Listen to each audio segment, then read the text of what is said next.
Cataloca. En los pueblos del interior, la siesta tiene un estatus casi sagrado. A diferencia de la escuela, la policía y la iglesia, la siesta es lo único que todos los adultos respetan de corazón. También es un factor de control social para los niños, quienes deben aprender a reducir al mínimo su energía vital por algunas horas.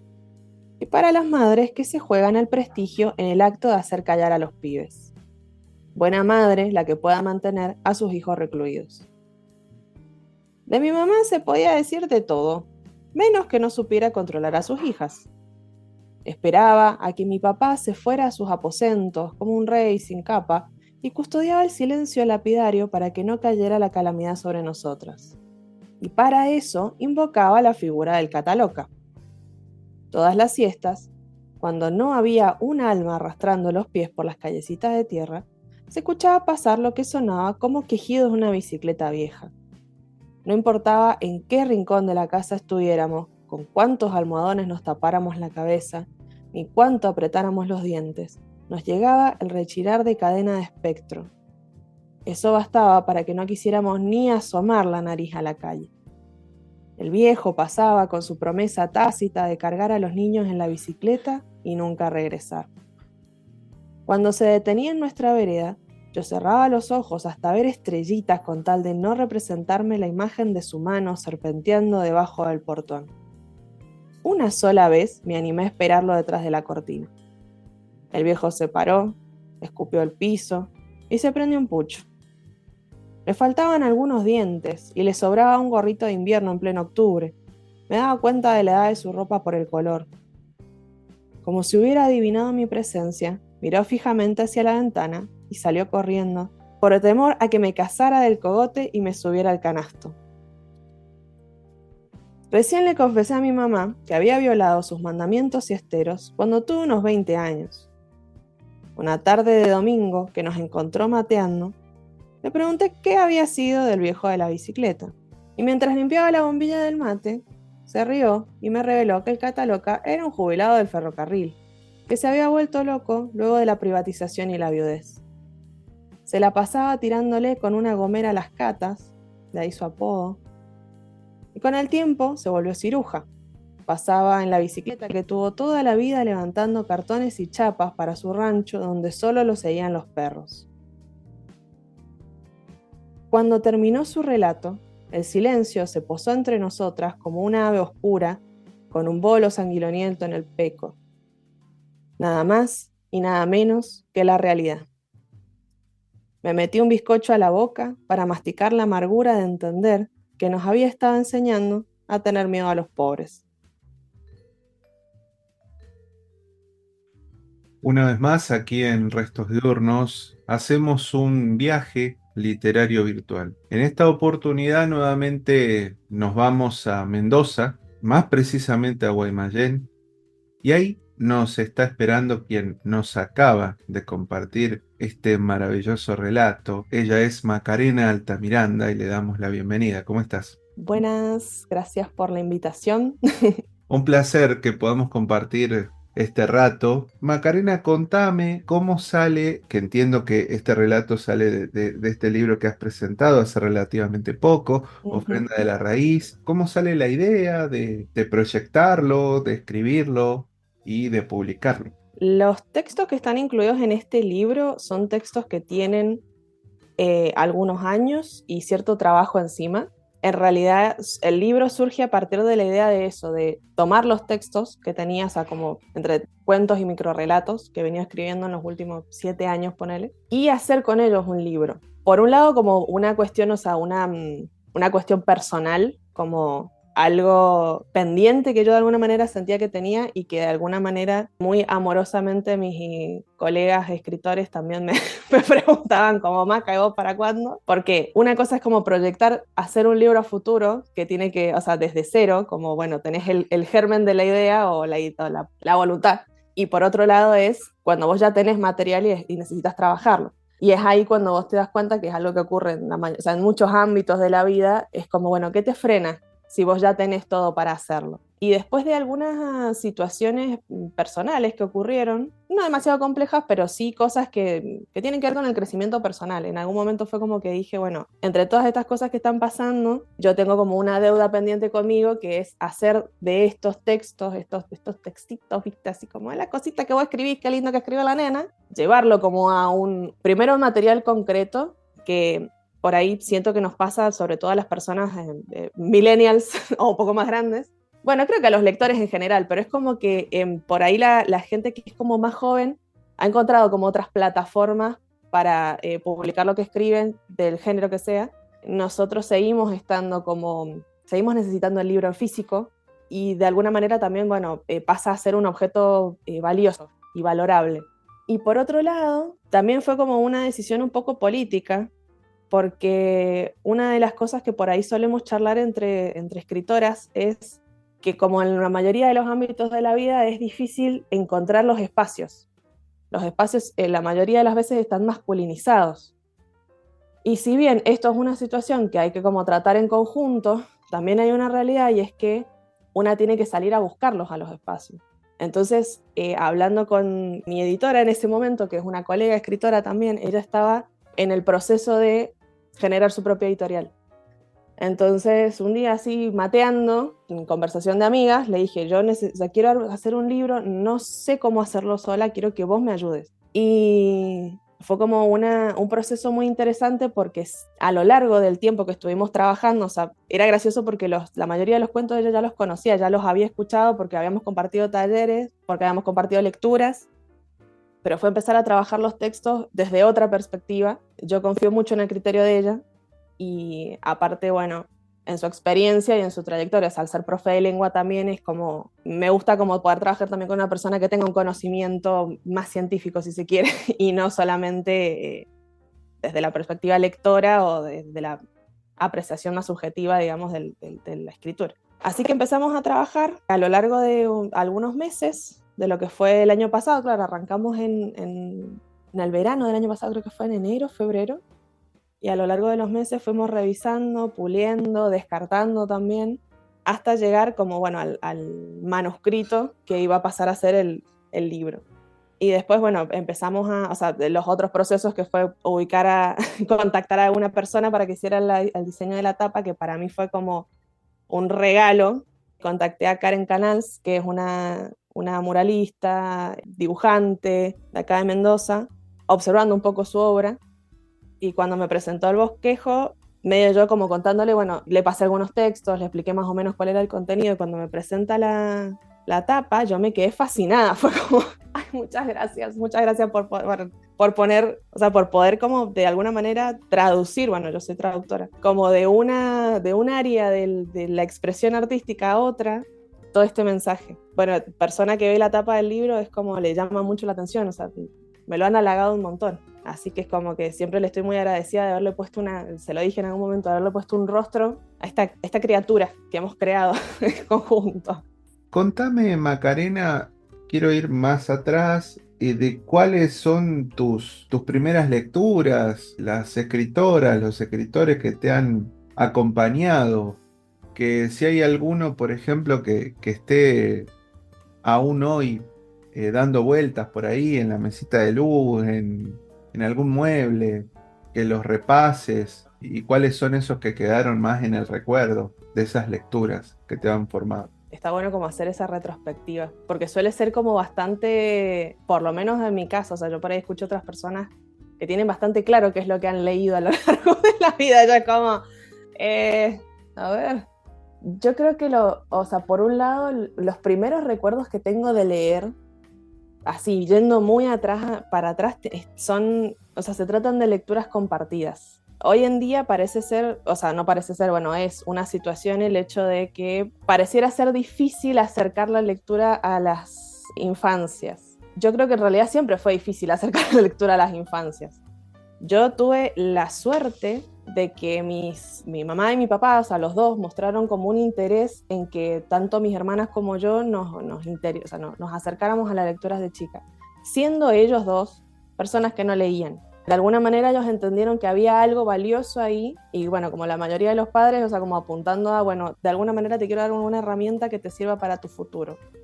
No sé en qué te va a servir esto, pero la gente dice que uno leyendo se hace así, ¿viste? Es de... te da inteligencia, ¿viste? Ese tipo de cosas. O sea, es como eso, ya te digo, o sea, son personas que no leen, mi papá menos. Pero ya de entradas a eso, o sea, como acompañar al niño, a la niña, desde un lugar de estoy a la par tuya y estoy hablando de lecturas que no eran, o sea, libros así, pensando en lo económico también. Tengo el recuerdo de mi papá leyéndome cómics de revistas, o sea, de estar sentados los dos y él acompañando eso. También hay una realidad, es que, bueno, cada niño tiene su interés, y a mí es algo que me atrapó desde muy chica. Entonces, bueno, fui pasando por lo que me caía a las manos, porque tampoco en ese momento tenía demasiada elección, hasta que aproximadamente a los 10, 11 años caí en la falopa de Harry Potter, como caímos todos, como muchos de nosotros, y no la largué hasta la adolescencia. Y de alguna manera, bueno, eso ofreció un mundo de posibilidades que yo creo que fue lo que me acercó siempre a la narrativa y de ahí no salí nunca más. Si bien continué leyendo otras historias, siempre tenía, o sea, siempre los libros llegaban a mí o yo los salía a buscar.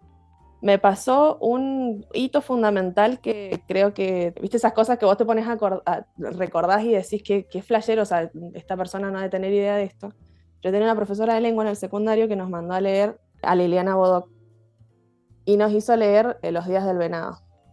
Libro que a mi primera lectura odié, me parecía un fastidio, era esto es un embole, lo odio, no me gustaba para nada. Y al año siguiente tuvimos que leer Los días del fuego, no, Los días de la sombra.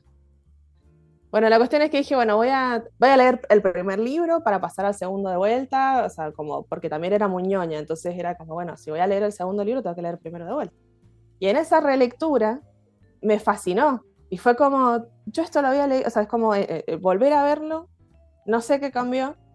Claramente había una madurez ahí que había como generado como una apreciación que antes no había, de la que no había sido capaz.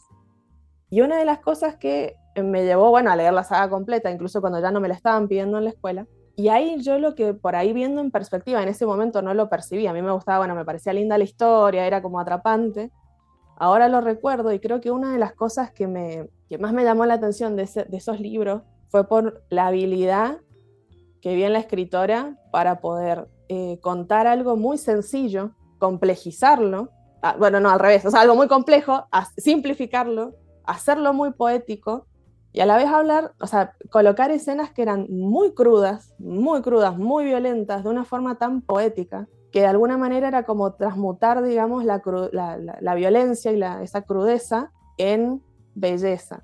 Y de alguna manera siento que eso me marcó bastante por una cuestión por una cuestión de prejuicio o de desconocimiento, y también, bueno, porque tenía 15 años, la sensación que tuve con ella y leyendo los primeros libros de Isabel Allende también me pasó en esa misma época de la vida, fue como, yo no sabía que las mujeres podían escribir así, porque los libros que había leído anteriormente estaban, bueno, tenían otras autoras de otras partes del mundo, calculo que también pasaban otros filtros, entonces, claro, o sea, si habían escenas en las que se hablaba de sexo o de muerte o de violencia, eran bastante más amables. Y de repente me encontré con estos libros en los que se hablaba de mucha violencia, sobre todo violencia hacia las mujeres o violencia sexual, o mismo la violencia, bueno, que Allende menciona en sus primeros libros de la violencia de la policía, del Estado, de unas maneras que, o sea, la sensación que me dejó en ese mismo momento fue como yo no sabía que las mujeres podían escribir así. Después tuve como una cierta distancia con la lectura en algún momento, hasta que empecé la facultad, hace unos años atrás. Yo estudié el traductorado de inglés. Nunca se me ocurrió por la cabeza hacer alguna carrera que estuviera relacionada con las letras, y de alguna manera siento que fue una buena decisión, porque estudiando traducción aprendí a escribir mucho, sin sentir la presión de que tenía que escribir bien, porque yo en realidad tenía que escribir otras cosas, estaba trabajando con el discurso, tenía que transmutar, digamos, distintos tipos de discurso, por ahí se puede llegar a tener, o sea, la idea, sí que es un prejuicio, de que vos estudias traducción y lo que estudias es traducción de textos literarios, por ejemplo, que es la idea que tenemos la mayoría o sea, la idea más romántica de la traducción. Y resulta que, bueno, no, la verdad que no. O sea, trabajas con textos que no son, digamos, ni tan interesantes, ni tan poéticos, pero aprendes un montón por un lado, o sea, como a ver cómo las distintas capas del discurso y a percibir intenciones también. Porque como lo que estás traduciendo no es la mera palabra, sino la intención del autor y el mensaje que quiere transmitir, yo siento que de alguna manera eso me pulió mucho la escritura de la narrativa y la ficción, que es lo que me gusta hacer. Y por otro lado, que en la misma carrera algunas materias estaban relacionadas con, bueno, conocer lo que era la cultura literaria de países angloparlantes, más que nada lo que era, bueno, Estados Unidos y Gran Bretaña, el Reino Unido. Y en el analizar esos textos también es como que encontré un montón de herramientas para ver a la escritura desde la perspectiva de un lector muy minucioso, incluso de un lector que quiere sobreinterpretar las palabras del autor, porque bueno, eso también suele pasar muchas veces en estos ámbitos, digamos, académicos, en los que vos estás interpretando los textos de un actor, es que a veces, no sé, bueno, hay como muchos memes al respecto, es como, bueno, el tipo dijo que la cortina era azul, no estaba queriendo representar su mundo interior con eso, era la cortina azul y listo, o sea, no. Pero bueno, me parece también algo muy bonito que uno como lector se puede, una licencia que uno tiene. De hecho, me ha pasado hace poco de estar del otro lado y que la gente que ha leído el libro me comente como me gustó tal cosa, me gustó tal otra, me gustó que acá vos representaste esto de esta forma. Y yo como, yo no sabía que había hecho eso. No estaba la intención. Y por ahí al comienzo tenía como, me sentía tentada de decir, no, bueno, yo es que en realidad lo que quise poner es esto. Y después dije, no, no, o sea, me pareció como hasta bonito el pensar que la gente interprete lo que se le dé la gana con lo que yo escribí, porque de alguna manera ya se termina como cerrando este círculo de ya salió de mí, ya, o sea, ya es parte, digamos, de la vida de otra persona. O sea, esta persona, o sea, yo escribí esto, salió de mi vida y de mi experiencia, pero al tener esta persona una sobreinterpretación, es como, bueno, ya la hizo propia y va a ir con esa historia en su cabeza y probablemente cuando le ocurra algo se va o sea, va a recordar algo, o sea, algún personaje o algo del libro. Entonces es como que cada vez me siento menos tentada a decirle a la persona así como, no, pero yo no quise decir eso. Como sí, me parece maravilloso la ensalada que has hecho con mi cuento. Estimada Macarena, te invito a que nos compartas algunos de esos textos que están interpretados de diversas maneras. Limpieza barrial. Bajo el sol de la mañana, un perro verifica la flexibilidad de sus extremidades. Se sienta bostezando y contempla sus dominios de cartón y trapos. Bajo una pila de ropa sucia, un bulto estira un brazo y se convierte en un viejo. El perro se acerca con las orejas gachas, moviendo la cola. El hombre le da el saludo matinal con una palmadita en la cabeza. El animal olfatea una bolsita con sobras de comida y vidrio molido que le dejó una vecina mientras él dormía. El viejo mete la mano a la bolsa y desayuna. Con nosotros, desde Guaymallén, Mendoza, Macarena Altamiranda. Macarena, de todo este trabajo del libro, de las interpretaciones y demás, me queda ahora la curiosidad de saber si estás trabajando microrelatos nuevos o relatos nuevos, o tal vez aventurándote en cuentos mucho más largos, en una novela, si tenés esos proyectos, esos planes, si te interesa. Me pasa algo con la escritura. La primera vez que lo sentí fue hace unos años atrás y fue horroroso porque, porque tuve la conciencia de algo de lo que antes no lo había percibido, que es un ejercicio muy físico. Me pasó de escribir un cuento que no está acá en el libro y que de hecho quedó completamente descartado, pero disfruté mucho escribiéndolo siendo bastante más joven. Estaba tan embalada y lo escribí en un rato, en un par de horas, y la sensación física que después sentí fue de tal agotamiento mental y como liberar la tensión, así como cuando relajás el cuerpo después de rendir un examen, que al otro día te sentís como que te pasó un camión por arriba, que fue como la sensación de, muchas veces siento como, no sé si es como una sensación de ansiedad o depresión o de qué, que me tensa un montón a la hora de escribir, entonces siento como que si yo me voy a sentar a escribir es como me tengo que enfrentar a eso también. Entonces, ¿qué me pasa? Muchas veces me encuentro postergando mucho la escritura. Tengo la idea en la cabeza y por ahí o la mastico un montón o directamente es como que digo, bueno, voy a hacerla de pasar como sobre los carbones ardiendo y sé que me voy a quemar los pies, pero no importa, voy a llegar del otro lado con algo. Entonces, o sea, me pasa eso, o sea, que es como que no soy una escritora que esté todo el tiempo tipeando, todo el tiempo trabajando, todo el tiempo. Tengo momentos de más inspiración, tengo momentos de menos inspiración. Y en este momento lo que siento es que desde que, o sea, el libro lo publicamos en septiembre del año pasado. Medio como también teniendo en cuenta que yo en diciembre me salía de viaje, entonces la idea era como poder como, bueno, hacer esta publicación, poder presentarlo, tener ese descanso, porque fue como mucho trabajo en poco tiempo, y entré en una lógica de escritura completamente distinta que fue la de pasar a escribir en formato de diario lo que iba pasando en este viaje. Fueron 3 meses en el nordeste de Brasil. Es como, para mí fue una propuesta completamente, o sea, que en algún momento la he hecho, o sea, lo he hecho como esto de escribir mientras voy viajando, pero, o sea, ya hablando de lo que está pasando, obviamente no está, o sea, hay una escritora de narrativa escribiendo ese diario, entonces las cosas que a mí me llaman la atención o que tengo ganas de dejar por escrito están como eso, muy teñidas de lo que a mí me llama la atención, o sea, de escribir a las personas como justamente si fueran personajes, que es algo que no busco hacer, sino que me sale. O sea, por ahí me releo un par de cosas que he escrito y digo, claro, o sea, no sé, eso, la descripción de la situación o el tiempo con el que van ocurriendo las cosas es muy narrativo, es muy novelesco. Entonces, siento que en estos últimos meses he estado escribiendo otro tipo de cosas.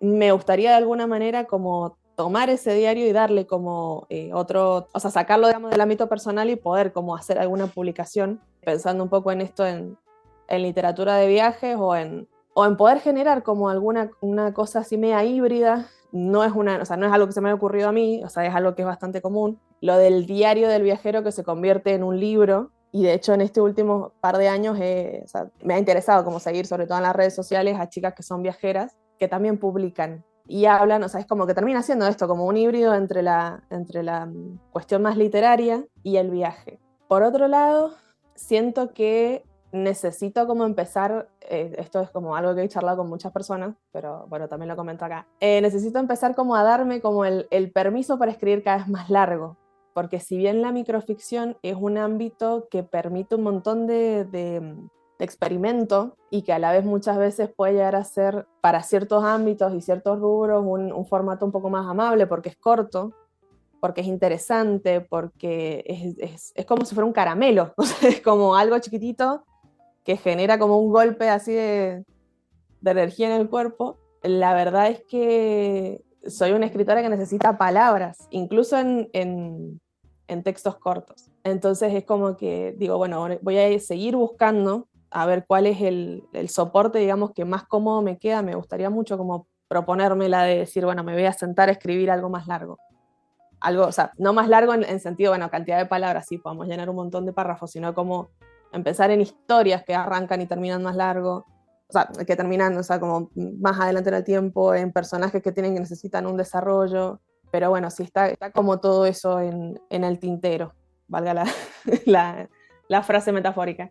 De alguna manera siento como que el hacer la publicación del libro era algo que necesitaba hacer también porque soy súper cuadradita, o sea, es como que, o sea, es como necesito terminar de hacer una cosa para poder encaminarme con otra, porque si no siento como una pendiente, así como, bueno, algo que nos pasa a muchas personas, o sea, es como necesitas como sentir esa sensación de ir concretando, porque si no el pendiente te está acá sobre el hombro todo el tiempo hablándote como, y yo para cuándo? Entonces de alguna manera siento que el haber pasado por ese proceso de alguna manera también fue como me dio como o sea, el darme el permiso como para poder concretar eso, también liberó ciertas como demandas que yo tenía hacia mí misma y a partir de ahora siento que está como todo muy, o sea, tengo como el panorama muy abierto por delante. Entonces, mientras nos quedamos con ese panorama abierto y de proyectos nuevos y demás, mientras tanto vamos a seguir disfrutando estas ofrendas de la raíz. ¿Que dónde lo podemos conseguir, Macarena? ¿Dónde lo pueden conseguir? Bueno, primero me tienen que ir a seguir a mi cuenta de Instagram, que es muy importante porque aprovechando el momento, que me pueden encontrar como la flor de la jarilla. Yo Al hacer la publicación, de alguna manera algunos de los libros quedaron en un par de editoriales de acá de Mendoza, de librerías o sea, independientes de acá de Mendoza, como es el caso de Payana, como es el caso también de la librería que lleva adelante la Asamblea de los Trabajadores de la Literatura.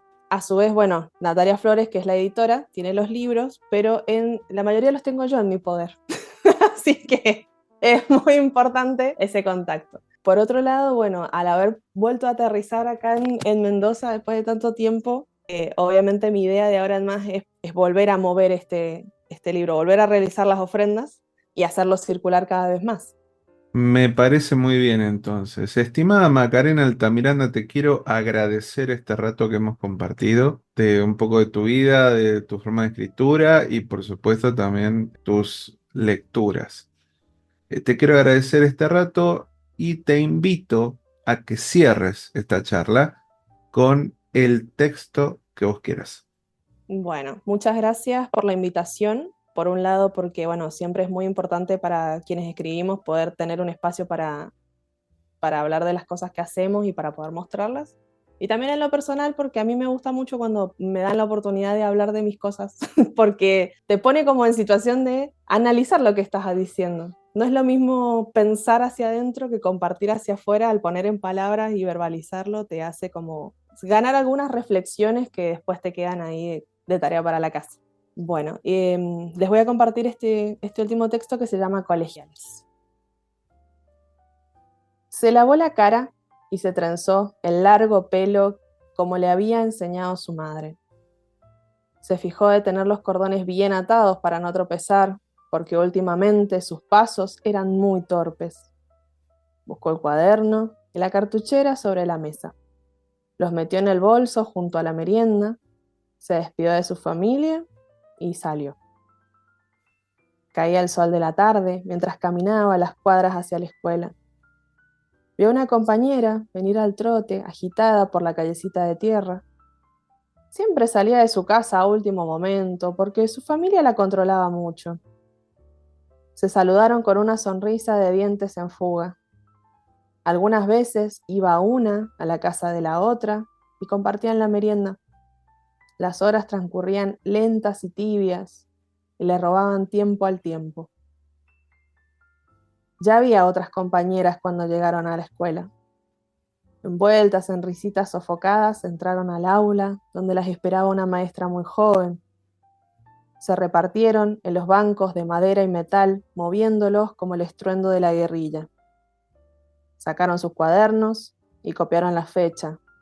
Escribieron sus nombres y después se acordaron de sus maridos, los que afirmaban que ellas ya estaban viejas para aprender, los que siempre a último momento les tenían una camisa por planchar o un hijo por atender. ¿Qué pensarían los maridos? ¿Qué decían que nadie iba a la escuela de grande si vieran esta aula? Las mujeres sonrieron y pensaron que sí, ellas no sabían leer, pero los maridos no sabían nada.